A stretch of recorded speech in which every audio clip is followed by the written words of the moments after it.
Right. செமிகண்டக்டரோட lecture 3ல நம்ம இருக்கோம். செமிகண்டக்டரோட lecture 3 இன்னைக்கு நம்ம கத்துக்க போறது ரெக்டிஃபயர்.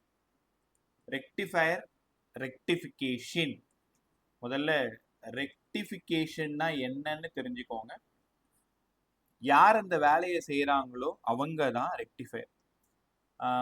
இது கரெக்டா செகண்ட் ஹாஃப்ல, அதாவது செகண்ட் 25% முடிஞ்சு தேர்ட் 25ல ஸ்டார்ட் பண்றோம் நம்ம. Half wave rectifier, full wave ரெக்டிஃபயர்னு ரெண்டு ரொம்ப இம்பார்ட்டன்ட் 5 மார்க் கொஷின். செமிகண்டக்டர்னாலே யாரு கொஷின் எடுத்தாலும் அவங்களுக்கு முதல்ல தோன்றது இந்த ரெண்டு கொஷின் தான் தோணும். ரெக்டிஃபிகேஷன், ரெக்டிஃபயர் பார்த்துருவோமா? ஓகே. ஏசி கரண்ட்னா என்னன்னு உங்களுக்கு நல்லா தெரியும். Alternative current. டிசி கரண்ட்னா என்னன்னு தெரியும். Direct current. அப்போ இப்படி இருக்கிற அல்டர்னேட்டிவ் கரண்ட்டை இப்படி இருக்கிற டைரக்ட் கரண்டா மாத்துறது தான் ரெக்டிஃபிகேஷன். அப்ப ஏசிய டிசியா மாத்துறது தான் ரெக்டிஃபிகேஷன் ஆச்சு. அது ஏசி கரண்டாவும் இருக்கலாம், ஏசி வோல்டேஜாவும் இருக்கலாம். To convert AC current into DC current or to convert AC voltage into DC voltage. AC current DC கரண்டாவும் ஏசி வோல்டேஜ் டிசி. இங்க பாருங்க, மாத்தி சொல்லிடக்கூடாது. மாத்தி சொன்னீங்கன்னா அது வேற ஒரு டிவைஸ். ஏசி தான் இங்க டிசியா கன்வெர்ட் ஆகும். ஒன்றும் இல்லைப்ப, இப்போ நம்ம மொபைல் சார்ஜ் போடுறோம்ல, சார்ஜ் போடும்போது அந்த பிளக் கனெக்ட் பண்றோம்ல, அங்கே ஒரு அடாப்டர் மாதிரி இருக்கும்ல, அதுல தான் இந்த ரெக்டிஃபிகேஷன் சர்க்கியூட் இருக்கும். ஸோ அங்கேருந்து ஒரு சார்ஜர் வந்து நம்ம மொபைலோட கனெக்ட் பண்ணியிருப்போம் இல்லையா, பார்த்துருப்பீங்க, மொபைலோட கனெக்ட் பண்ணியிருப்போம். அப்போ இந்த இடத்துல ஏசி தான் பிளக் பண்ணியிருப்போம் நம்ம. பட் இதை தாண்டி வரும்போது டிசியா தான் வந்து நமக்கு ஸ்டோர் ஆகும். இப்போ ஏசியை டிசியா கன்வெர்ட் பண்ணக்கூடிய இந்த ப்ராசஸோட பேரு தான் ரெக்டிஃபிகேஷன். யார் அந்த வேலையை செய்யறாங்களோ அவங்களோட பேரு தான் ரெக்டிஃபயர். சார் அப்படின்னா டயோடு தான் ரெக்டிஃபயரா?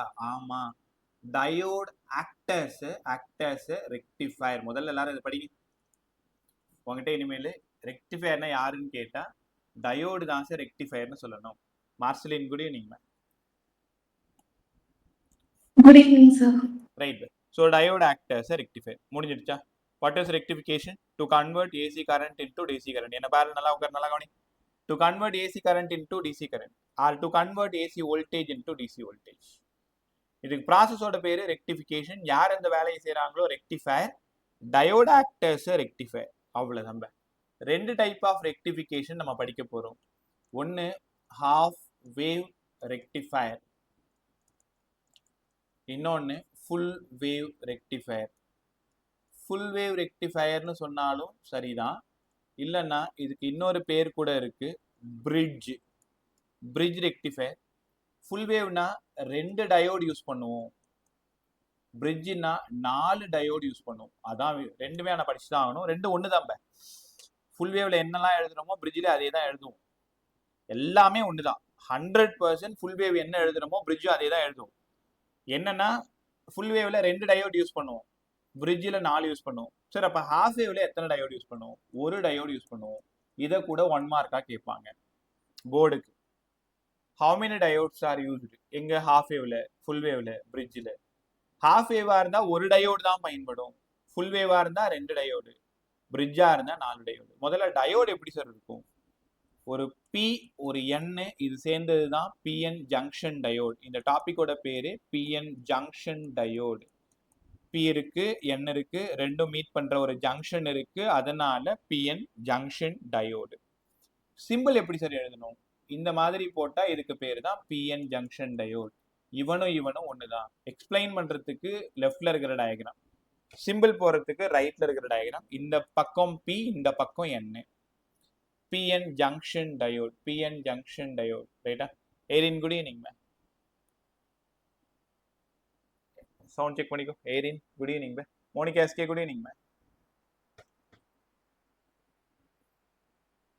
கேக்குதா? Good evening sir. ரைட் பே. ஸோ டயோட் பத்தி பேசிட்டு இருக்கோம் இல்லையா? Half wave rectifier, full wave rectifier, bridge rectifier. முதல்ல ஹாஃப் வேவ் கத்து கொடுத்துறேன். இதுல கண்டிப்பா நீட் அண்ட் ஜேஇ ப்ராப்ளமும் வரும். அதே மாதிரி உங்களோட போர்டுக்கு ரொம்ப இம்பார்ட்டன்டான கொஸ்டின் இந்த லெசன்ல கேட்கறதுக்கு வேற 5 மார்க் 3 மார்க்கே கிடையாது, பெருசா இல்ல. அதனால எல்லாரோட மூளையும் இதுதான் யோசிக்கும். கண்டிப்பா 100% வரும் அப்படின்னு ஸ்ட்ராங்கா சொல்லக்கூடிய டாபிக் தான் ஹாஃப் வேவும் ஃபுல் வேவும். ஹாஃப் வேவ் ரெக்டிஃபயர் கதை சொல்ற மாதிரி சொல்லித்தரேன். அப்படியே கதை அழகா கேட்குறீங்களா? உங்க பாட்டிக்கிட்ட சின்ன பிள்ளையா இருக்கும்போது படுத்துக்கிட்டு அவங்க மேல கால் போட்டுக்கிட்டு நானெல்லாம் கேட்டிருக்கேன். இப்போ எப்படி இருக்கீங்கன்னு தெரியல. 90களின் குழந்தைகள்லாம் அவங்களோட பாட்டி தாத்தா தான் சொர்க்கம். அவங்க பக்கத்துல உட்காந்துட்டு நடுவில் படுத்துக்கின்னு 2 காலையும் 2 பேர் மேல போட்டுக்கின்னு ஏதாவது ஒரு கதை சொல்லுவாங்க, கேட்டு உட்காந்துருப்போம். இந்த கதைன்னு வரும்போது அந்த கதை எனக்கு ஞாபகம் வருது. அதனால நானும் அவங்கள மாதிரி கதை சொல்றேன். ஹாஃப் வே ரெக்டிஃபயர் கதை மாதிரி கற்றுக் கொடுக்குறேன். நீயும் உங்க பாட்டிகிட்ட கதை கேட்குற மாதிரி கேட்டுக்க. Right. Half wave rectifier. Half of the வேவை மட்டும் ரெக்டிஃபை பண்ணா ஹாஃப் வேவ் ரெக்டிஃபயர். நான் தான் சொல்லலை. ஸோ பிசிக்ஸ்ல நிறைய இடங்கள்ல அந்த டாப்பிக்கை புரிஞ்சுக்கிட்டாலே ஆன்சர் ஓடியாந்துரும். ஹாஃப் ஆஃப் த வேவை ரெக்டிஃபை பண்ணணும். ஆக்சுவலா இது வந்து ஒரு ஃபுல் வேவ், ஒரு ஃபுல் ஏசி வேவ். இது வந்து ஏசி. இதுல நான் கரெக்டா இந்த ஹாஃப் வேவை மட்டும்தான் ரெக்டிஃபை பண்ணியிருக்கேன், டிசியா மாத்திருக்கேன்.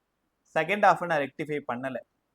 அதே மாதிரி செகண்ட் வேவோட இதான் செகண்ட் வேவ், அதாவது இதுல இருந்து இது வரைக்கும் தான் செகண்ட் வேவ்.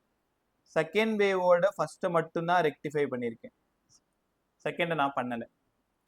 அப்படின்னா ஹாஃப் ஆஃப் த வேவை மட்டும் ரெக்டிஃபை பண்ணா ஹாஃப் வேவ் ரெக்டிஃபயரா சார்? ஆமா. அப்ப ஃபுல் வேவையும் ரெக்டிஃபை பண்ணா ஃபுல் வேவ் ரெக்டிஃபயரா சார்? அதுவும் ஆமா. அப்ப ஹாஃப் ஆஃப் த வேவை மட்டும்தான் இப்ப நம்ம ரெக்டிஃபை பண்ண போறோம். சார் டயக்ராம் எப்படி சார் இருக்கும்? கவனமா கவனிங்க. உங்களுக்கு தெரியுமா, இந்த மாதிரி ரவுண்ட் போட்டு இந்த மாதிரி சிம்பிள் போட்டு அது ஏசி, இப்படி போட்டு ரவுண்ட் போட்டு அதுக்கு பேர் ஏசி. ஒரு பெரிய கோடு ஒரு சின்ன கோடு போட்டா அது டிசி. இனிமேல் இப்படிதான் நீங்க கத்துக்கணும். கத்துக்கிட்டீங்களா? ஸோ அது ஒன்று ஏசி எப்படி இருக்கும், டிசி எப்படி இருக்கும்னு தெரிஞ்சுக்கணும். Rohit, good evening bye. இங்க ஒரு transformer, good evening sir. Right bye. ஒரு டிரான்ஸ்ஃபார்மர் எடுத்துக்கிறேன். டிரான்ஸ்ஃபார்மர் எப்படி சார் ட்ரா பண்றது? பட் டிரான்ஸ்ஃபார்மர் எல்லாருமே இஎம்ஐ லெசன்ல நம்ம படிச்சிருப்போம். டிரான்ஸ்ஃபார்மரோட சிம்பிள் நம்ம அப்ப படிக்கல, இப்பதான் நம்ம படிக்க போறோம். இந்த மாதிரி ஒரு coil P1 P2 primary coil, S1 S2 secondary coil. இந்த 2 காயில் போட்டு இந்த மாதிரி 2 பேரலல் லைன் போட்டா இனிமேல் இதுதான் டிரான்ஸ்ஃபார்மர். தெரியுதா உங்களுக்கு? இங்க ஒரு காயில், இங்க ஒரு காயில், இங்க ஒரு பேரலல் லைன். இப்படி போட்டா இனிமேல் இதுக்கு பேரு டிரான்ஸ்ஃபார்மர் டி. இப்போ நம்ம வீடுகள்ல, அதாவது நம்ம ரோட்ல உங்க வீட்ல இருந்து இப்படி கிளம்பி போறேன்னா கண்டிப்பா உங்க ஸ்ட்ரீட்டோட எண்ட்லயோ இல்ல பக்கத்து ஸ்ட்ரீட்லயோ நீங்க ஒரு டிரான்ஸ்ஃபார்மர் ஷியரா பார்ப்பீங்க. நடுவில் ஒரு பெரிய பாக்ஸ் மாதிரி இருக்கும், அதுல வேற 22 kV அபாயம்னு ஒரு உருவம் போட்டு ரெட் கலர்ல போட்டிருப்பாங்க, டேஞ்சர்னு பார்த்துருப்பீங்க. இங்க இருந்து ஒரே ஒரு டயோட மட்டும் எடுத்துக்கிறேன். டயோடு இந்த இடம் பாசிட்டிவ், இந்த இடம் நெகட்டிவ்னு உங்களுக்கு நல்லா தெரியும். இங்க இருந்து ஒரு ரெசிஸ்டார் ஒன்று கனெக்ட் பண்றேன். இந்த டயக்ராமை நீங்க அப்படியே அங்க டிரா பண்ணணும். எல்லாத்துக்கும் பேர் வைங்க. டயோடு டின்னு எடுத்துக்கோ, இந்த ரெசிஸ்டாரை ஆர்ன்னு எடுத்துக்கணும். ஆனா ரொம்ப ஹெவியா எடுத்துக்கிறேன், லோடு ஆர்எல். அப்ப பக்கத்துல நீங்க ஆர்எல்னு எழுதி லோட் ரெசிஸ்டன்ஸ்னு எழுதணும், லோட் ரெசிஸ்டன்ஸ். ஏன்னா இது வழியா ஐ கரண்ட் வரும் பொழுது உங்களுக்கு ஓம்ஸ்லா நல்லா தெரியும். ஒரு ரெசிஸ்டார் வழியா ஐ கரண்ட் வரும் பொழுது வோல்டேஜ் டிராப் ஆகும். அப்ப இந்த இடத்துல தான் டிசி வோல்டேஜை நான் வாங்க போறேன். சார் புரிஞ்சிருச்சு, நாங்க இங்க ஏசியை கொடுக்குறேன், ஏசி வோல்டேஜை கொடுத்து டிசி வோல்டேஜை வாங்குறேன். அப்ப ஹாஃப் ஆஃப் த வேவை மட்டும் ரெக்டிஃபை பண்றதுனால இதுக்கு பேரு ஹாஃப் வேவ் ரெக்டிஃபயர். அவ்வளவுதான். கத்துக்கிட்டீங்களா?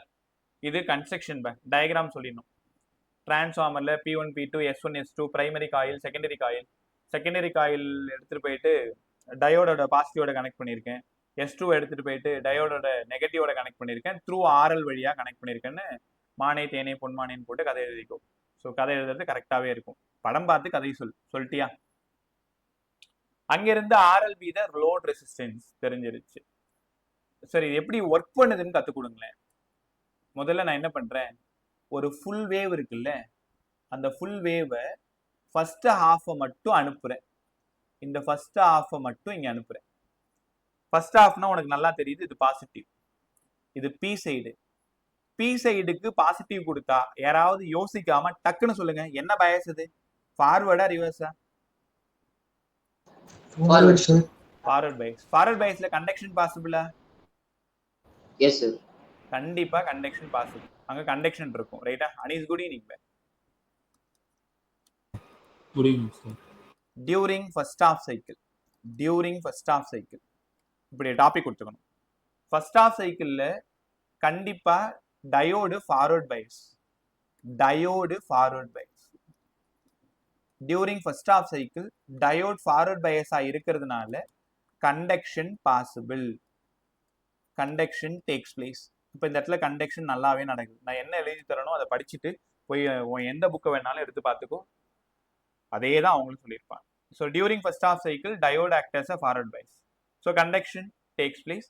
அப்போ DC output obtained. DC output எனக்கு கிடைக்குது. அப்டைன்டு டியூரிங் ஃபர்ஸ்ட் ஆஃப் சைக்கிளா. இப்போ என்ன ஆகுது? ஃபர்ஸ்ட் ஆஃப் சைக்கிள் அப்போ கண்டக்ஷன் பாசிபிள். அப்போ அது வழியாக கரண்ட் வருது.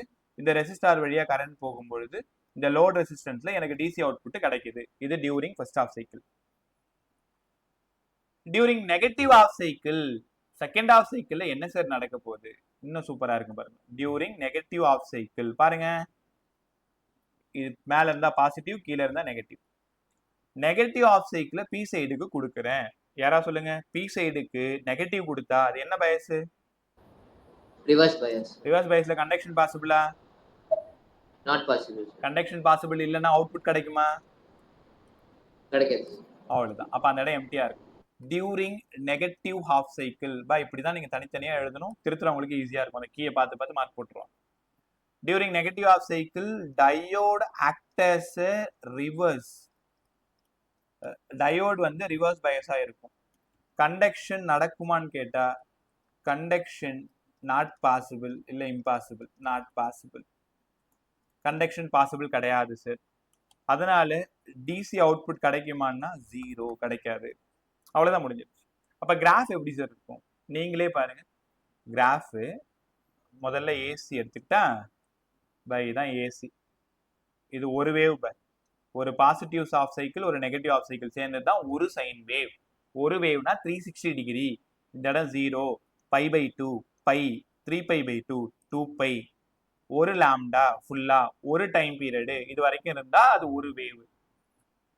இது அடுத்த வேவ், செகண்ட் வேவ், அடுத்த வேவ். அதே மாதிரி ஏசி வந்து தொடர்ந்து போயிட்டே இருக்கு.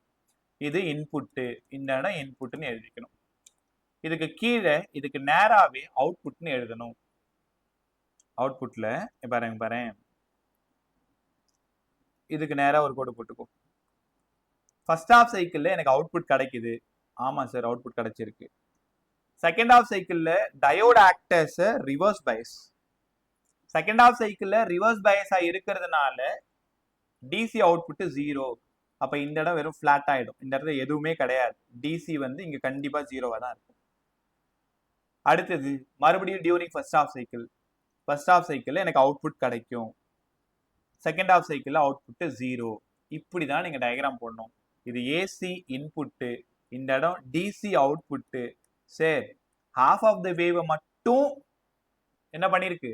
டிசியா கன்வெர்ட் பண்ணதுனால ஒரு 100 ரூபீஸ் இருக்கக்கூடிய ஏசிய 50 ரூபீஸ் இருக்கக்கூடிய டிசியா மட்டும் மாத்துறதுனால இதுக்கு பேரு தான் ஹாஃப் வேவ் ரெக்டிஃபயர்னு அழகா கத்துக்கணும். Half wave rectifier. Half wave rectifier கத்துக்கிட்டீங்களா? ரைட். இதுக்கப்புறம் கொஞ்சம் நுணுக்கமா உள்ள போலாம். இப்போ டயக்ராம் சொல்லி கொடுத்துட்டேன், எப்படி வேலை செய்யுதுன்னு சொல்லி கொடுத்துட்டேன், அவுட்புட் டயக்ராம் போட்டுட்டேன். அதுக்கப்புறமா எஃபிஷியன்சி பத்தி பேசணும். இதுக்கு மட்டுமே தனியா ஒரு மார்க். நல்லா கத்துக்கோங்க. எஃபிஷியன்சி பிசிக்ஸ்ல காலங்காலமா நீங்க எஃபிஷியன்சிக்கு ஈட்டா தான் பயன்படுத்துறீங்க. இந்த சிம்பிளோட பேரு eta. 11th coefficient of viscosity இந்த ஈட்டாவுக்கு. 12th efficiency. எஃபிஷியன்சினாலே உங்களுக்கு நல்லா தெரியும், அவுட்புட்டுக்கும் இன்புட்டுக்குமான ரேஷியோ தான் எஃபிஷியன்சி. நீ எங்க படிச்சாலும் அவுட்புட் இன்புட். அவுட்புட் யாரு? டிசி. இன்புட் யாரு? ஏசி. புரிஞ்சிருச்சு சார். டிசி அவுட்புட்டுக்கும் ஏசி இன்புட்டுக்குமான ரேஷியோ தான் எஃபிஷியன்சி. இதை சால்வ் பண்ணீங்கன்னா உங்களுக்கு என்ன கிடைக்கும்னா 0.406 1 plus RF by RL னு கிடைக்கும். இப்போ இந்த லெசன்ல எதுக்குமே டெரிவேஷன் கிடையாது. அப்படியே டைரக்டா ஒரு ஃபார்முலாவை அப்படி எடுத்து வைப்போம். ஆனா அதுல இருந்து தான் ரொம்ப இம்பார்ட்டண்டா நீங்க கத்துக்க வேண்டிய நிறைய விஷயம் இருக்கு. Efficiency of half wave rectifier எல்லாரும் கவனிங்க. இந்த ஃபார்முலா உங்களுக்கு ஞாபகம் வரணும். Efficiency of half wave rectifier 0.406 0.406 1 plus RF by RL. 0.406 number தெரியுது, 1 நம்பர் தெரியுது, RL டயக்ராம்ல தான் சொன்னீங்க லோட் ரெசிஸ்டன்ஸ். அது யாருங்க சார் RF? RFனா டயோட்ல இருக்கக்கூடிய ஃபார்வர்ட் ரெசிஸ்டன்ஸ். ரொம்ப இம்பார்ட்டன்ட், கேர்ஃபுல்லா கவனி. ஒரு டயோட் இருக்குல்ல, இந்த டயோட்லயும் கரண்ட் போகும் தானே, எங்கெல்லாம் கரண்ட் போகுமோ அங்க ரெசிஸ்டன்ஸ் ஆஃபர் ஆகும் தானே. அப்ப RF யாருன்னா ஃபார்வர்ட் ரெசிஸ்டன்ஸ். யாரோடது? டயோடோடது. இப்ப இதுல எப்படி கொஸ்டின் கேக்குறாங்கன்னா, ரெண்டு கண்டிஷன்ல கொஸ்டின் கேக்குறாங்க. RFும் RLும் ஈக்குவலா இருந்தா எஃபிஷியன்சி எவ்வளோ பர்சன்டேஜ்ல? யோசிச்சு பாருங்க. RF RL ஈக்குவலா இருந்தா அடிச்சீங்கன்னா 1, கீழே 2 ஆயிடும். 0.203 into 100 20.3%. இத கண்டிப்பா நீங்க தெரிஞ்சுக்கணும். RFும் RLும் ஈக்குவலா இருந்தா 20.3%. சரிங்க சார். ஒருவேளை RF ரொம்ப ரொம்ப கம்மியா இருக்கு, RF மேல ரொம்ப கம்மியா இருக்கு, RL கீழே ரொம்ப பெருசா இருக்கு, அப்ப 0.000 வந்துருமா? அப்ப அந்த டேர்ம் ஃபுல்லா நெக்லெக்ட் ஆயிடுமா? அப்ப எஃபிஷியன்சி 40.6%. தங்கங்களா, கரெக்டா நான் சொல்ற வார்த்தையை கவனமா கவனி. அவன் என்ன கேட்பானா வந்துட்டு, efficiency of half wave rectifier என்னன்னு கேட்பாங்க. நீ உடனே அவங்கள பார்த்து கேட்கணும். நீங்க எப்ப கேட்குறீங்க? ஃபார்வர்ட் ரெசிஸ்டன்ஸும் லோட் ரெசிஸ்டன்ஸும் ஈக்குவலா இருந்தா கேட்குறீங்களா, இல்ல ஃபார்வர்ட் ரெசிஸ்டன்ஸ் ரொம்ப ரொம்ப கம்மியா இருக்கும் போது கேட்குறீங்களான்னு அவங்கள திருப்பி நீ கேட்கணும். அவங்க ஏதாவது ஒரு கண்டிஷன் சொல்லுவாங்க. RFும் RLும் ஈக்குவலா இருக்கும்போது சொல்லுங்க 20.3%. RF நெக்லேட்டடா இருந்தா 40.6%. இதுக்கு மட்டுமே ஹாஃப் வேவ் ரெக்டிஃபையர்ல தனியா ஒரு மார்க் உண்டு. எஃபிஷியன்சி எழுதணும். DC power output by AC power input. 0.406 1 plus RF by RL. RF forward resistance RFும் RLும் ஈக்குவலா இருந்தா 20.3% எஃபிஷியன்சி. RF ரொம்ப ரொம்ப கம்மியா இருந்தா 40.6%. இதுக்கு என்ன அர்த்தம் தெரியுமா? நான் 100 ரூபாய் ஏசி கொடுத்தேன், நான் கொடுத்ததோ 100 ரூபாய் ஏசி, எனக்கு வந்ததோ 40.6% ஆஃப் டிசி தான் வந்தது. அதாவது அது 50% கூட ஒழுங்கா அது வேலையே செய்யல. நான் 100% ஏசி கொடுத்தம்ப, அதை வாங்கிட்டு அது என்ன பண்ணுச்சு? ஏன்னா என்கிட்ட ஒரே ஒரு டயோடு தான் இருக்கு, அது அவ்வளவுதான் வேலை செய்யும், அது மேல கோச்சிக்க முடியாது. 40.6% தான் டிசியா மாத்தி கொடுத்துருக்கு. சரி, கொஸ்டின் முடிஞ்சிருச்சுங்களா? இன்னும் முடியல, இன்னும் ஒரு வேலை இருக்கு. இதுக்கப்புறம் சம் சைடுக்கு வந்துருங்க. ஃபார்ம் ஃபேக்டர்னா என்னங்க சார்? ஃபார்ம் ஃபேக்டர் நான் என்ன எழுதி கொடுக்குறேனோ அதுதான் நோட்ஸ். திரும்ப திரும்ப சொல்லிட்டு இருக்கேன். நீ எந்த புக் வேணாலும் எடுத்துப்படி, இங்க எழுதி தரதுக்கு விட அது கம்மியா தான் இருக்குமே தவிர அவ்வளோ விஷயம். அதான் சொன்னல, அந்த ப்ரிப்பேர் பண்ணக்கூடிய காலகட்டங்கள்ல இருந்த எல்லா குவாலிட்டி புக்கையும் 4 புக்கையும் பக்கத்துல வச்சுக்கிட்டு எதுலலாம் இன்ஃபர்மேஷன் ரொம்ப நல்லா இருக்கும் எல்லாத்தையும் பொறுக்கி எடுத்தது தான் அந்த நோட்ஸ். நீ இதை வச்சுட்டு எந்த எக்ஸாம் வேணாலும் எழுதலாம், ஒண்ணு கூட மிஸ் ஆகாது. எழுதி கொடுக்கறத நல்லா கத்துக்கோ. ஃபார்ம் ஃபேக்டர்னா என்னங்க சார்? ஃபார்ம் ஃபேக்டர்னா சொல்லுங்க சார். எஃபிஷியன்சி ஃபார்ம் ஃபேக்டர்லாம் வந்து மாடியூலையும் கொடுக்கல சார், அதே மாதிரி சாரும் நடத்தவே இல்லை. இதெல்லாம் படிச்சுதாமா ஆகணும், நீட்டு கண்டிப்பா உண்டுமா. Okay sir. அவங்க ஸ்கூல்ல எப்படி பண்றாங்கன்னு தெரியல, பட் எஃபிஷியன்சி ஷியோரா படிச்சுதான். அப்ப half wave full wave rectifier நடத்தவே இல்லையா? இல்ல சார், அது நடத்துனாங்க, ஆனா எஃபிஷியன்சி ஃபார்ம் ஃபேக்டர்லாம் நடத்தல. எஃபிஷியன்சி நடத்தாம ஹாஃப் வேவ் நடத்த முடியாதுமா. ஒரே நிமிஷம். Application of junction diode act as a rectifier. ஒரே நிமிஷம் பா, எல்லாருமே குரூப் பாருங்க. சார் சொல்டா. No sir. ஒரே நிமிஷம் பா, எல்லாருமே குரூப்ல சிலபஸ் போட்டிருக்கேன். கடைசியா அந்த எலக்ட்ரானிக் டிவைசஸ் பாருங்க, லாஸ்ட் லைன் பாருங்க. Application of junction diode as a rectifier. Diode வந்து ரெக்டிஃபயரை ஆக்ட் ஆகுதுன்னு படிக்கணும். அப்போ 2 ரெக்டிஃபயர் இருக்குன்னா ரெண்டுத்தையும் நீங்கள் படிச்சு தான் ஆகணும். ஹாஃப் வேவும் படிச்சு ஆகணும், ஃபுல் வேவ் படிச்சு ஆகணும். ஹாஃப் வேவ்ல இந்த டீடைல் நோட்ஸ் நீங்கள் கற்றுக்கிட்டு தான் ஆகணும். ரைட்டா? அவர் என்ன காரணத்துக்காக நடத்தலன்னு தெரியல, பட் ஷியரா தெரியுமா அதெல்லாம் படிச்சு தான் ஆகணும். சரிதா? Okay sir. Right by. So form factor வளவலன்னு கூட நடத்தல. எஃபிஷியன்சி ரொம்ப இம்பார்ட்டன்ட். எஃபிஷியன்சி நடத்தாம எப்படி ஹாஃப் வேவ் பேச முடியும்னு எனக்கு தெரியல. ஏன்னா ஒரு ஃபுல் வேவ் நான் கொடுத்துருக்கேன், அது எவ்வளோ வந்து ரெக்டிஃபை பண்ணுது? 40.6% ரெக்டிஃபை பண்ணுதுன்னா அந்த எஃபிஷியன்சி தான் அங்கே ஹீரோவே. இப்போ எஃபிஷியன்சியை ஷியரா சொல்லி தான் ஆகணும். இப்போ நீ படிச்சு தான் ஆகணும். ரைட் பை. Form factor. ஃபார்ம் ஃபேக்டர்னா என்னங்க சார்? ஃபார்ம் ஃபேக்டர்னா ஆர்எம்எஸ் வேல்யூ ஆஃப் கரண்ட்டுக்கும் மீன் வேல்யூ ஆஃப் கரண்ட்டுக்குமான ரேஷியோ. இதுதான் ஃபார்ம் ஃபேக்டர். இந்த ஃபார்ம் ஃபேக்டர் நீங்க எங்க படிச்சீங்க தெரியுமா? ஏசியில படிச்சீங்க, மறந்து போயிருப்பீங்க, ரொம்ப நாள் ஆயிடுச்சு. ஆர்எம்எஸ் வேல்யூ ஆஃப் கரண்ட்டுக்கும் மீன் வேல்யூ ஆஃப் கரண்ட்டுக்கும் கவனமா கவனி. இந்த ஃபார்ம் ஃபேக்டரோட வேல்யூ வந்து 1.57. இதை மட்டும் டைரக்டா படிச்சுக்கோ. IRMS by I mean, IRMS by I mean இதுக்கான ரேஷியோ. இல்லைன்னா π/2. ஃபார்ம் ஃபேக்டர் ஆஃப் ஒன்றும் கேட்க மாட்டாங்க. ஒரு வேளை கேட்டாங்கன்னா form factor of half wave ரெக்டிஃபயர்னு கேட்பாங்க. அவ்வளோதான். ஃபார்ம் ஃபேக்டர் வேணும்னாலே ஆர்எம்எஸ் வேல்யூ ஆஃப் கரண்ட்டுக்கும் மீன் வேல்யூ ஆஃப் கரண்ட்டுக்குமான ரேஷியோ தான் ஃபார்ம் ஃபேக்டர். ஸோ இதோட வேல்யூ π/2. இதெல்லாம் இல்லாமல் ரொம்ப இம்பார்ட்டண்ட்டாக ரிப்பிள் ஃபேக்டர் படிச்சே ஆகணும். நீ சப்போஸ் இப்போ ஜேஇ மெயின் பேப்பர் நேற்று அனுப்பிச்சேன் இல்லையா? இந்த டாபிக் முடிச்சுட்டு இப்போ ஜேஇ மெயினில் கேட்ட சமயம் நான் அடுத்து அனுப்புகிறேன். Ripple factor. ரிப்பிள் ஃபேக்டர் ரொம்ப ஈஸி. ஒரு 10 நிமிஷம் கூட ஆகாது. Ripple factor. ரிப்பிள் ஃபேக்டர்னா என்னங்க சார்? Ripple factor. உங்களுக்கு புதுசா ஒரு வார்த்தை கற்றுக் கொடுக்குறேன். பல்சேட்டிங். என்ன சார் இது? பல்சேட்டிங்னா என்ன? பல்சேட்டிங்னா mixture of AC and DC. இப்போ நான் என்ன பண்ணேன்? 100 ரூபாய் ஏசி கொடுத்தேன். அந்த 100 ரூபாய் ஏசியில எவ்வளோ டிசியா மாறிடுச்சு? 40.6 வந்து டிசியா மாறிடுச்சு. இந்த பிங்க் லைன் வந்து டிசி. அப்ப மீதி எவ்வளவு இருக்கு? ஏசி 100 ரூபாய் நான் கொடுத்தேன், அதுல 40.6 மட்டும்தான் டிசியா மாறி இருக்கு. மீதி 59.4 இன்னும் ஏசியாவே தானே இருக்கு. அப்ப அவுட்புட் வேவ் ஃபார்ம் இருக்கு பாருங்களேன். இந்த அவுட்புட் வேவ் ஃபார்ம், இதுதான் output wave form. Output wave ஃபார்ம்ன்றது மிக்சர் ஆஃப் ஏசி அண்ட் டிசியாவே இருக்கு. அது வந்து பியூர் டிசி கிடையாது. இதை தான் நீங்க பல்சேட்டிங் வேவ்னு சொல்லணும். பல்சேட்டிங் வேவ்னா mixture of AC and DC. ஒரே நிமிஷம். அப்ப ரிப்பிள் ஃபேக்டர்னா என்னங்க சார்? ரிப்பிள் ஃபேக்டர்னா ஏசி கரண்ட்டுக்கும் டிசி கரண்ட்டுக்குமான ரேஷியோ. இதுக்கு பேரு தான் ரிப்பிள் ஃபேக்டர். Ripple factor. இதை மட்டும் கஷ்டப்படாம படிச்சீங்க. ரிப்பிள் ஃபேக்டர்னா அவுட்புட் வேவ் ஃபார்ம்ல இருக்கக்கூடிய ஏசி, அவுட்புட் வேவ் ஃபார்ம்ல இருக்கக்கூடிய டிசி ரெண்டுத்துக்கும் ரேஷியோ. அவுட்புட் வேவ் ஃபார்ம்ல இருக்கக்கூடிய ஏசி 59.4, டிசி 40.6. சால்வ் பண்ணீங்கன்னா 1.21. நான் ரகசியம் சொல்லவா? ரிப்பிள் ஃபேக்டர் 1.21ன்றது ரொம்ப அதிகம். அவ்வளோலாம் இருக்கவே கூடாது.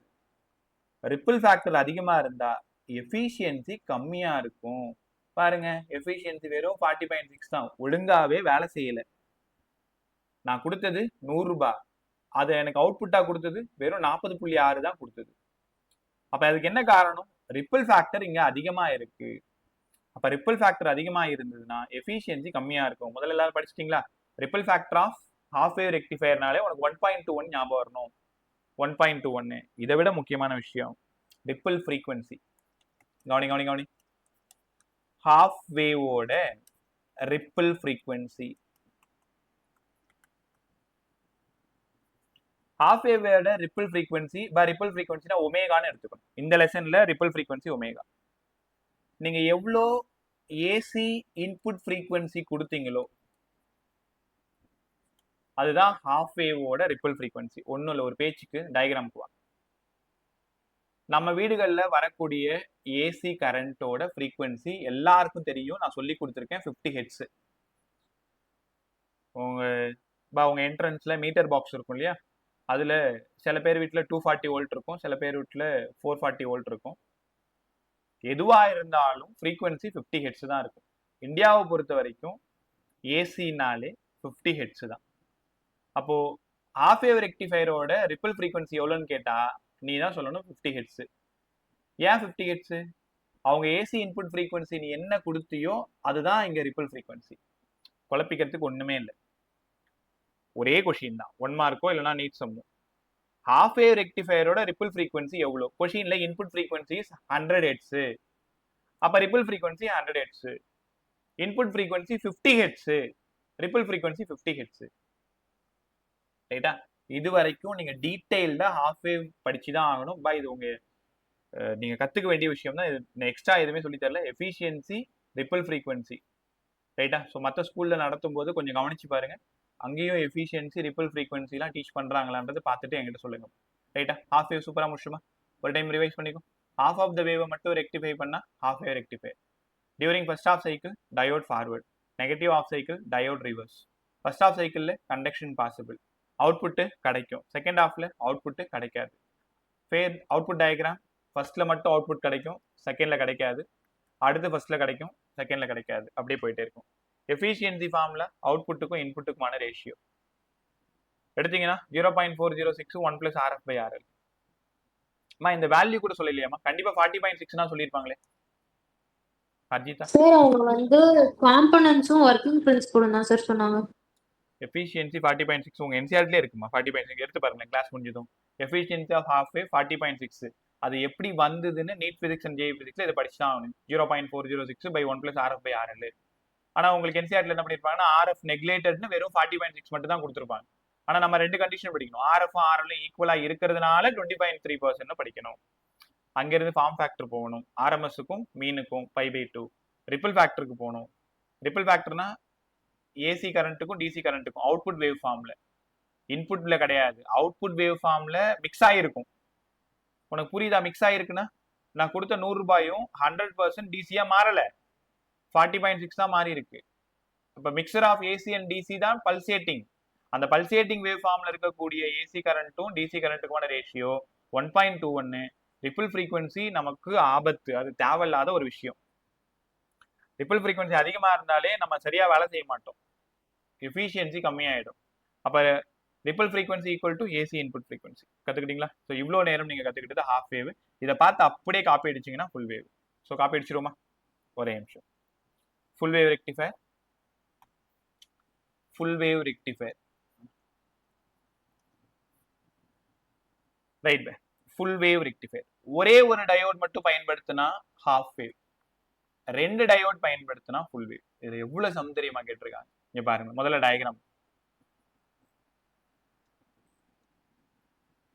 இது ஏசி இன்புட்டு, ஒரு வேவ். ஃபர்ஸ்ட் ஆஃப் சைக்கிளுக்கும் அவுட்புட் கிடைக்குது, செகண்ட் ஆஃப் சைக்கிளுக்கும் அவுட்புட் கிடைக்குது. சார் புரிஞ்சிருச்சு. கொடுத்த ஃபுல் வேவையும் ரெக்டிஃபை பண்ணி கொடுத்தா ஃபுல் வேவ் ரெக்டிஃபையரா? ஆமா. டயக்ராம் எப்படி சார் இருக்கும்? வழக்கம் போல ஒரு ஏசி, வழக்கம் போல ஒரு டிரான்ஸ்ஃபார்மர். டிரான்ஸ்ஃபார்மருக்கு கண்டிப்பா நடுவில் அந்த 2 கோடு போடணும். பிரைமரி காயில் மார்க் பண்ணணும், செகண்டரி காயில் மார்க் பண்ணணும். இங்க ஒரு டயோட அழகா போட்டுக்கணும், இங்க ஒரு டயோட போட்டுக்கணும். பேர் வச்சுக்கோங்க. ஒரு டயோட் D1, இன்னொரு டயோட் D2ன்னு பேர் வச்சுக்கோங்க. அங்கிருந்து ஒரு லோட் ரெசிஸ்டன்ஸ் கனெக்ட் பண்ணிக்கோங்க. ஏன்னா லோட் ரெசிஸ்டன்ஸ் தான் இருக்கிறதுலே முக்கியமான ஆளு. நமக்கு அவுட்புட்டை வாங்கி தரது அவன் தான் வாங்கி தர போறான். ஸோ இதுதான் ஃபுல் வேவ் ரெக்டிஃபையரோடது. படிச்சிருவோமா? ஸோ ரொம்ப சூப்பரா சொல்லி தரேன். ஒரே டைம் காதில் வாங்க, உனக்கு நல்லா கத்துப்பேன். But during first half cycle,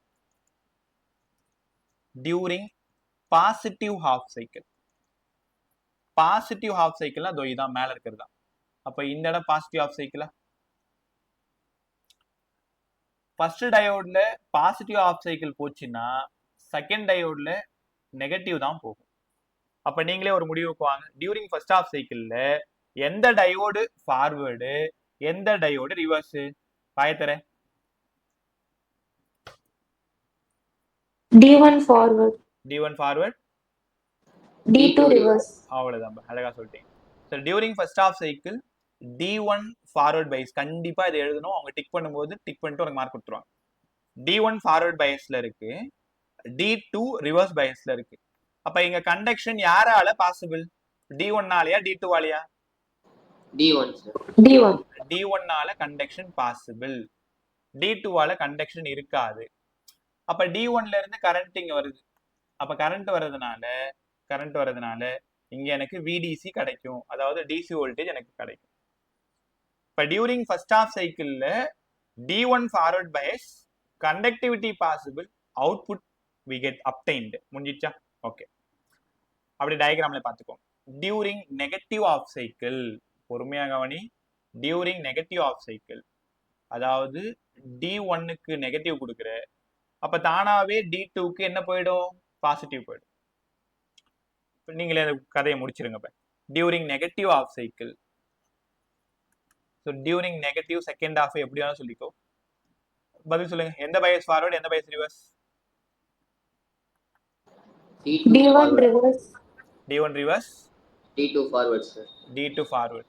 அப்ப D1 reverse Paes, D2 forward Paes. இங்க கண்டக்ஷன் பாசிபிள் எந்த டயோடால?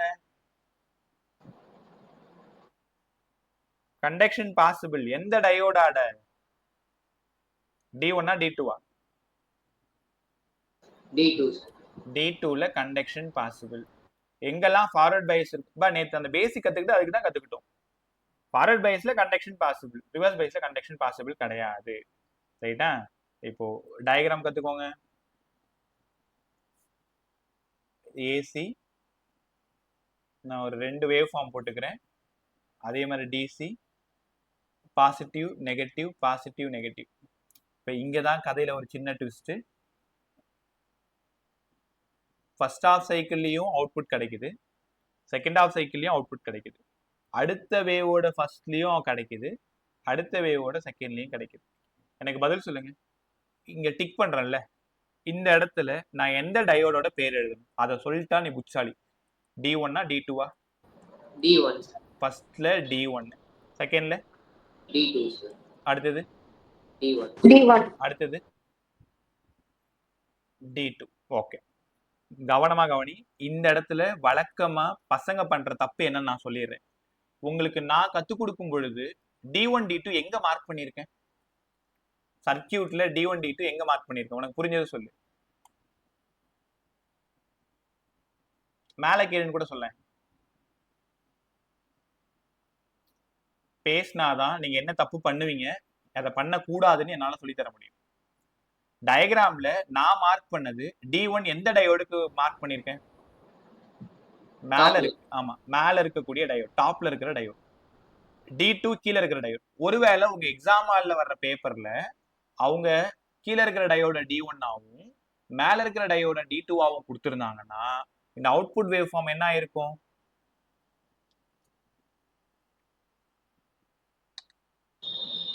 D2 D1 மாதிரி இருக்கும். D2 D1 D2 D1.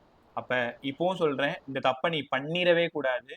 Diagram ஒழுங்கா பார்க்கணும். உன் இஷ்டத்துக்குலாம் எது ஃபர்ஸ்ட் D1 தான் இருக்கும், ரெண்டாவது D2 தான் இருக்கும், அடுத்த D1 தான் இருக்கும், D2 தான் இருக்கும், நீயாலாம் முடிவு பண்ணக்கூடாது. ஃபர்ஸ்ட் டயோடு என்ன இருக்குன்னு பாரு.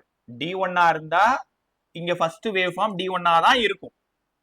மேல ஃபர்ஸ்ட் D2 இருந்தா D2 தான் இருக்கும். அதை முதல்ல மைண்ட் பண்ணிக்கோங்க. ஏன்னா ரொம்ப ஈஸியா தப்பு நடந்துடும். ரைட்டா? ஸோ நிறைய சம் இதே மாதிரி தான் பசங்க தப்பு பண்ணுது. ரைட். ஸோ டயக்ராம் முடிஞ்சிச்சு. ஒரு ஆஃப் சைக்கிளையும் ஒரு டயோடு நம்மளை காப்பாத்திடுது. ஃபர்ஸ்ட் ஆஃப் சைக்கிளில் ஃபர்ஸ்ட் டயோடு அவுட்புட் கொடுத்துருது, செகண்ட் ஆஃப் சைக்கிளில் செகண்ட் டயோடு நமக்கு அவுட்புட் கொடுத்துருது. இதெல்லாம் முடிச்சிட்டோமா?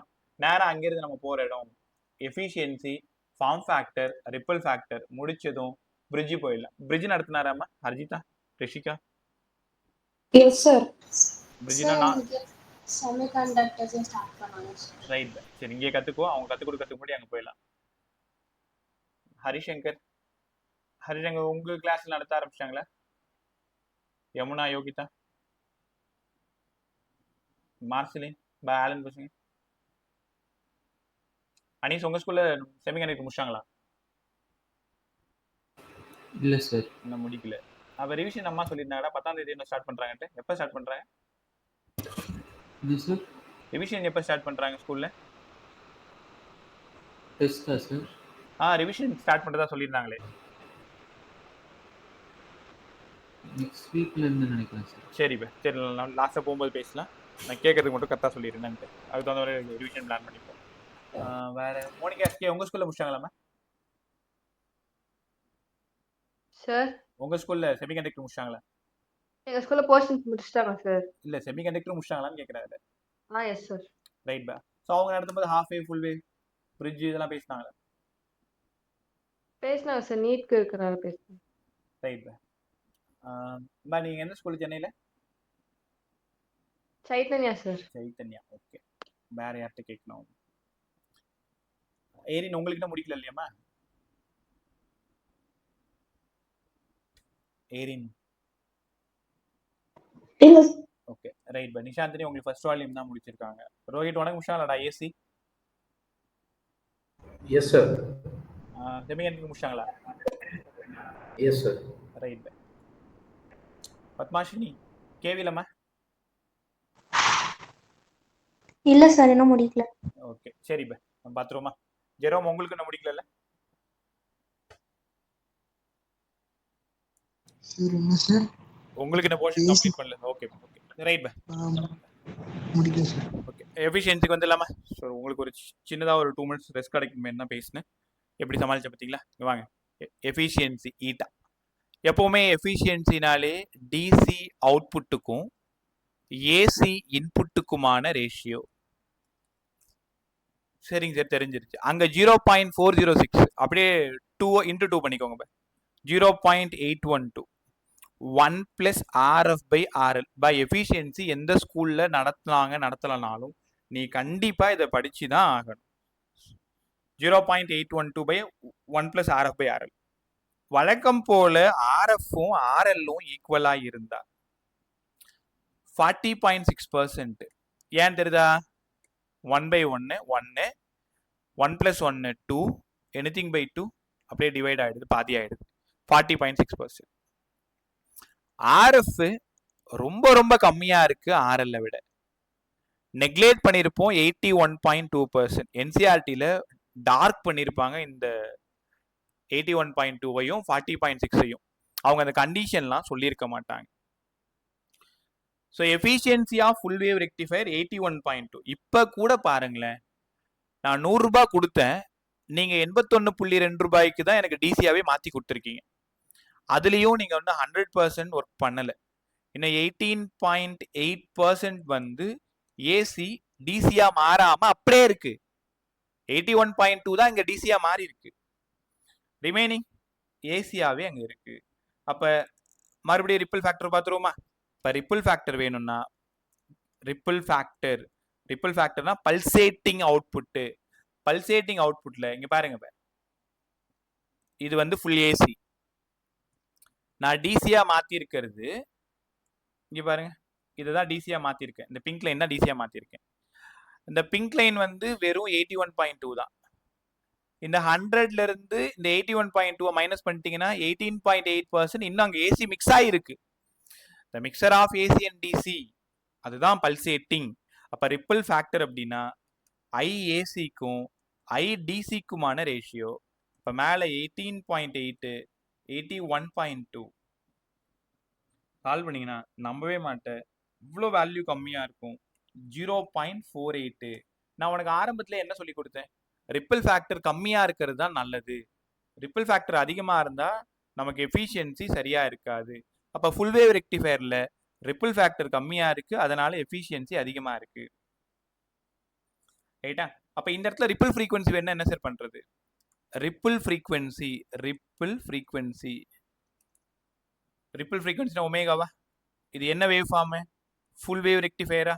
ஒமேகா வேணும்னா 2 × இன்புட் ஃப்ரீக்வன்சி. கவனமாக கவனி. கொஷினை நீங்கள் ஒழுங்காக ரீட் பண்ணணும். ஹாஃப் வேவாக இருந்தால் ரிப்பிள் ஃப்ரீக்வன்சி உங்கள்கிட்ட கேட்டாங்கன்னா கொஷினில் என்ன கொடுத்துருக்காங்களோ அதையே டிக் பண்ணிக்கோ. 15 15 டிக் பண்ணிக்கோ. 17 17 டிக் பண்ணிக்கோ. அதே ஃபுல் வேவாக இருந்தால் 2 டைம்ஸ் மல்டிப்ளை பண்ணிக்கோங்க. அவங்க 15 கொடுத்துருந்தாங்கன்னா நீங்கள் 100ன்னு சப்ஸ்டியூட் பண்ணணும்.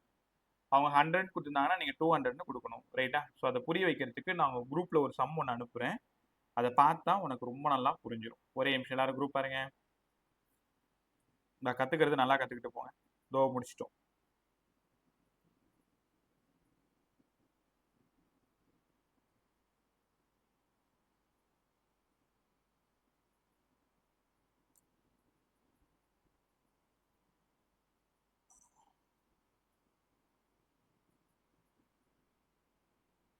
ஓகே, ஒரே நிமிஷம் எல்லாரும் குரூப்பர்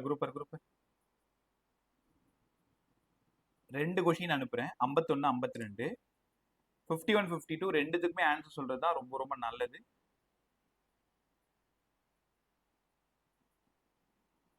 சென்ட் ஆயிடுச்சு. இப்போ எல்லாரும் பாத்துருங்க. 51 அப்புறமா சொல்லலாம். 52 முதல்ல சொல்லிருங்க.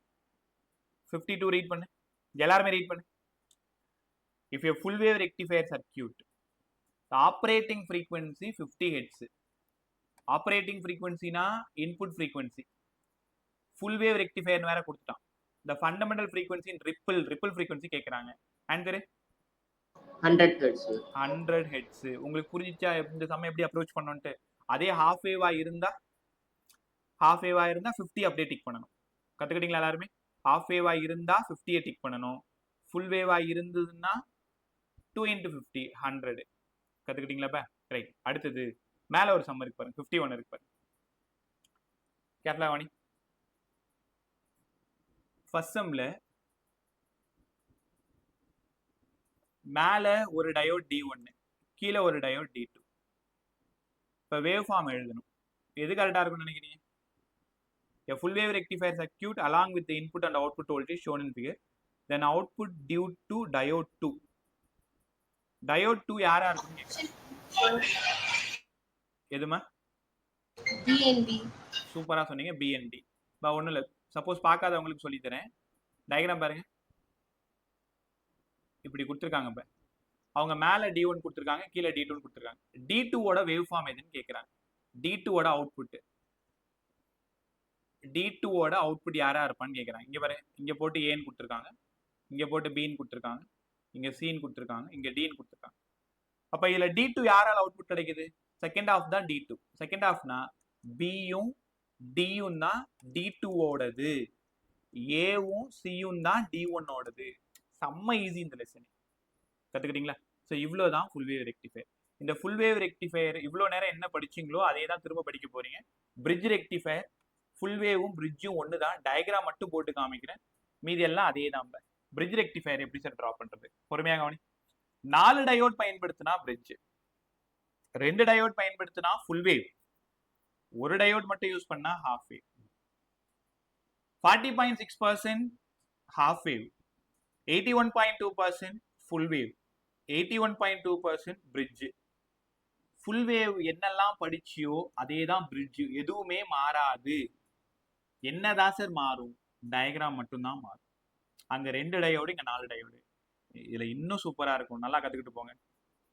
இது ஒரு ஏசி, வழக்கம் போல transformer P1 P2 S1 S2 secondary coil. இந்த டயக்ராம் நான் எப்படி டிரா பண்றேன்னு பாருங்க. இப்படி போட்டுக்கிட்டீங்களா? இங்க ஒரு புள்ளி வச்சுக்கோங்க, இங்க ஒரு புள்ளி வச்சுக்கோங்க. எல்லா டயோடும் முன்னோக்கி தான் போகணும், எதுவுமே ரிவர்ஸ் பார்க்க கூடாது. இங்க இருந்து நீங்க ஸ்டார்ட் பண்றீங்க, எல்லாமே ஃப்ரண்ட்ல தான் போகணும். இந்த ஃபார்ம் தான் பிரிட்ஜ் ஃபார்ம். இங்க இருந்து தொடாம வரணும், அந்த வயரை தொடாம வரணும். பிசிக்ஸ்ல என்ன பண்ணணும்? இந்த மாதிரி ஒரு லூப் எடுத்து போடணும். இங்க இருந்து ஒரு லைன், இங்க ஒரு லோட் ரெசிஸ்டன்ஸ், இதுதான் ஆர். இங்கதான் நம்ம அவுட்புட் வாங்க போறோம். கேர்ஃபுல்லா கவனி. நான் உங்களுக்கு கத்து கொடுக்குற டயக்ராம்ல D1 இங்க கொடுக்குறேன், D2 இங்க கொடுக்குறேன், D3 இங்க கொடுக்குறேன், D4 இங்க கொடுக்குறேன். நான் திரும்பவும் நான் அவேர் பண்றேன், எக்ஸாம் ஹால்ல இந்த கொஸ்டின் வந்துருச்சுன்னா நீங்க முதல்ல அந்த டயோடு எங்க இருக்குன்னு ஐடென்டிஃபை பண்றது தான் உங்க வேலையை. நான் உங்களுக்கு சொல்லி கொடுக்கறதுல D1 ஃபர்ஸ்ட் ரைட்ல இருந்து ஆரம்பிச்சிருக்கேன், இங்க இருந்து ஆரம்பிச்சிருக்கேன். ஒருவேளை அவங்க என்ன பண்ணலாம்னா இங்க D1 போட்டிருக்கலாம், இப்ப நான் D4 போட்டிருக்கிற இடம் அவங்க D1 போட்டிருக்கலாம். அப்படியே பக்கத்துல கிளாக் வைஸ் D2, கீழே D3, D4 வரலாம். அதனால ஏமாந்துராது. இந்த டயோடோட லொகேஷன் தான் உங்களுக்கு அந்த வேவ் ஃபார்மை கரெக்டா கற்றுக் கொடுக்க போகுது.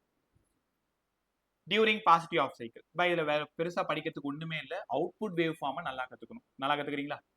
டியூரிங் பாசிட்டிவ் ஹாஃப் சைக்கிள், இங்க பாசிட்டிவ் வந்து நிக்குது. யாராவது சொல்லுங்க, பாசிட்டிவ் ஆஃப் சைக்கிள் அப்ப D1 அப்படியே D1 வழியா ஃபார்வர்ட் பைஸ் வந்து இந்த பிங்க் லைனை ஃபாலோ பண்ணிட்டே வா. இந்த ரெசிஸ்டார் வழியா வந்து திரும்ப இது வழியா வந்து அகைன் இங்க போயிட்டு திரும்ப D3 வழியா வந்து அகைன் S2க்கு போயிடும். இதுதான் அதோட ரூட். பேர் கொடுத்துக்கலாம், A B C Dன்னு கொடுத்துக்கலாம். அப்ப எந்த வழியா வருது? S1ல ஸ்டார்ட் ஆகுது. S1ல ஸ்டார்ட் ஆகி A போயிட்டு B போயிட்டு D வந்து C வந்து S2ல கம்ப்ளீட் ஆகுது. இந்த ரூட்டை கரெக்டா ஃபாலோ பண்ணிக்கணும். அப்ப டியூரிங் ஃபர்ஸ்ட் ஆஃப் சைக்கிள் யாரு 2 பேர் ஃபார்வர்ட்? D1ம் D3யும் ஃபார்வர்ட். அப்ப D2ம் D4ம் ரிவர்ஸ். இதுதான் உன்னோட திறமை. இப்ப நான் உங்களுக்கு சொல்லி கொடுத்ததுல D1ம் D3யும் ஒருவேளை அவங்க லெஃப்ட்ல D1 D2 D3 D4 கொடுத்திருந்தாங்கன்னா அப்படியே இது மாறி இருக்கும். D2 D4 forward, D1 D3 reverse. கத்துக்கிட்டீங்களா? Okay. இப்ப வேற கலர் எடுத்துக்கிறேன், கவனமா கவனி. டியூரிங் செகண்ட் ஆஃப்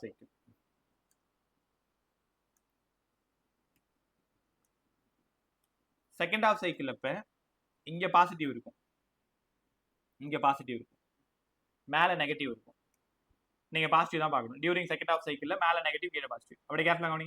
S2ல இருந்து ஸ்டார்ட் ஆகுது. ரெட் லைன் ஃபாலோ பண்ணிட்டே வா. S2ல இருந்து ஸ்டார்ட் ஆகுது. இங்க போயிட்டு D2 தான் ஃபார்வர்ட் பைஸ். ஏன்னா D3க்கு போனா ரிவர்ஸ் பைஸ், அதனால போக முடியாது. ஏன்னா இதான் positive, P side positive. D2 forward, அங்க போயிட்டு மறுபடியும் லோட் ரெசிஸ்டன்ஸ் வழியா டிராவல் ஆகி மறுபடியும் அங்கிருந்து இந்த லூப் எடுத்து அங்கிருந்து D4க்கு டிராவல் ஆகி அங்கிருந்து S1 அவங்க வீட்டுக்கு திரும்பி வந்துடும். அவ்வளவுதான் கதை. டியூரிங் நெகட்டிவ் ஆஃப் சைக்கிள் அப்ப D2ம் D4ம் ஃபார்வர்ட், D1ம் D3யும் ரிவர்ஸ். அப்ப ஃபர்ஸ்ட் ஆஃப் சைக்கிள் அப்ப அவுட்புட்டுக்கு யார் காரணம்? D1ம் D3யும். செகண்ட் ஆஃப் சைக்கிள் அப்ப அவுட்புட்டுக்கு யார் காரணம்? D2ம் D4ம். இப்ப அவுட்புட் வேவ் ஃபார்ம் எப்படி டிரா பண்ணணும்? பாருங்க. இது input wave form AC. First half, second half, first half, second half இப்படியே போயிட்டு இருக்கு. டிசியோடது அவுட்புட் ஃபுல்லா கிடைச்சிருச்சு, செகண்ட் ஹாஃப்க்கும் கிடைச்சிருச்சு, அகைன் ஃபர்ஸ்ட் ஹாஃப்க்கும் கிடைச்சிருச்சு, அகைன் செகண்ட் ஹாஃப்க்கும் கிடைச்சிருச்சு. ஆப்ஷன்ல நிறைய இந்த மாதிரி டயக்ராம் இருக்கும். அதுல ரொம்ப கேர்ஃபுல்லா பார்த்து டிக் பண்ணணும். பாசிட்டிவ் ஆஃப் சைக்கிள் அப்ப நம்ம டயக்ராம் படி D1 D3 தான் ஃபார்வர்டா இருந்தது, அவங்க தான் இந்த அவுட்புட்டுக்கு காரணமா இருந்தவங்க. நெகட்டிவ் ஆஃப் சைக்கிள் அப்ப D2 D4 தான் ஃபார்வர்டு, மறுபடியும் பாசிட்டிவ் ஆஃப் அப்ப D1 D3 தான், நெகட்டிவ் ஆஃப் அப்ப D2 D4 தான். இது என்னோட டயக்ராம். இப்ப நான் உங்களுக்கு போட்டு காமிச்ச டயக்ராமோட அவுட்புட் வேவ் ஃபார்ம் அது. ஒருவேளை கவனமா கவனிங்க.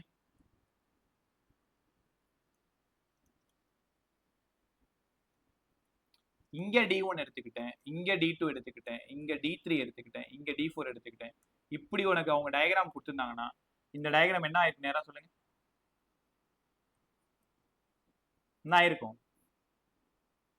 Sir, D2 D4, D2 D4, D1 D3, D1 D3, D2 D4, D1 D3. உனக்கு தெளிவா மார்க் பண்ணியிருக்கேன் பாரு. இந்த டயக்ராமோட வேவ் ஃபார்ம் தான் இது. முன்னாடி போட்ட டயக்ராமோட இது ஃபர்ஸ்ட் டயக்ராமோடது. இப்போ இது செகண்ட் டயக்ராமோட வேவ் ஃபார்ம் தான் இது. அதனால நீங்க தப்பு பண்ண மாட்டீங்கன்னு நம்புறேன். இந்த இடத்துல ரெக்டிஃபிகேஷன்னாலே இந்த சிக்கல் தான் வருமே தவிர வேற எதுவுமே வராது, எல்லாம் ஈஸி தான். ஓகே, ஒரே நிமிஷம்.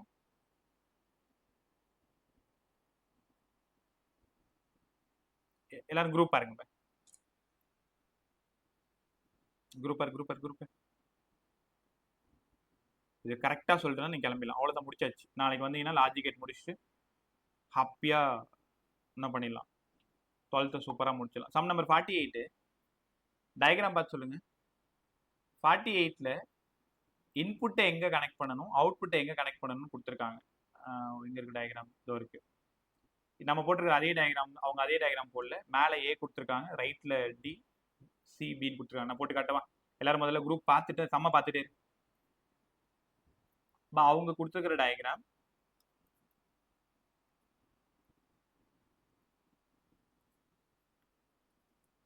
இந்த மாதிரி அவங்க கொடுத்துருக்காங்க இல்லையா, இதுல இந்த இடத்துல ஏ கொடுத்துருக்காங்க, இங்க பி கொடுத்துருக்காங்க, இங்க சி கொடுத்துருக்காங்க, இங்க டி கொடுத்துருக்காங்க. எந்த ரெண்டு டெர்மினல்ல இன்புட்டு, எந்த ரெண்டு டெர்மினல்ல அவுட்புட்டு? உனக்கு க்ளூ வேணும்னா இந்த டயக்ராம் பார்த்துக்கோ. பார்த்துக்கிட்டீங்களா? எந்த ரெண்டு டெர்மினல் இன்புட், எந்த ரெண்டு டெர்மினல் அவுட்புட்? யாரா சொல்லுங்க. இந்த டயக்ராம், நம்ம டயக்ராம்ல இன்புட் எங்க இருக்கு? ஏபியா, ஏசியா, ஏடியா? பதில் சொல்லு. நம்ம டயக்ராம்ல இன்புட் எங்க கொடுத்துருக்கேன்? அதாவது இந்த S1 இந்த S2 எங்க கனெக்ட் ஆயிருக்கு? AC sir. அவ்வளவுதான். இப்ப நம்ம டயக்ராம் படி ஏசி தான் இன்புட். லோட் ரெசிஸ்டன்ஸ் எங்க கனெக்ட் பண்ணிருக்கேன் பாருங்க. பிடி. இது என்ன ஏன் டயக்ராம்? உங்க கொஸ்டின் பேப்பர்ல இருக்கிற டயக்ராம்ல எங்க இன்புட் எங்க அவுட்புட்? நீங்களே சொல்லுங்க. எந்த ரெண்டு இடம் இன்புட், எந்த ரெண்டு இடம் அவுட்புட்?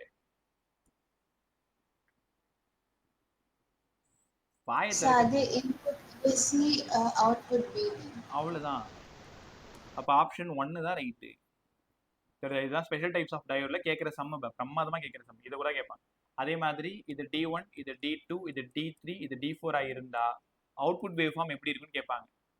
இப்போ ஃபர்ஸ்ட் ஒன்னுக்கு நீங்க D1, D3 எழுதணும், செகண்ட் ஒன்னுக்கு D2, D4 எழுதணும். தெரியுதா?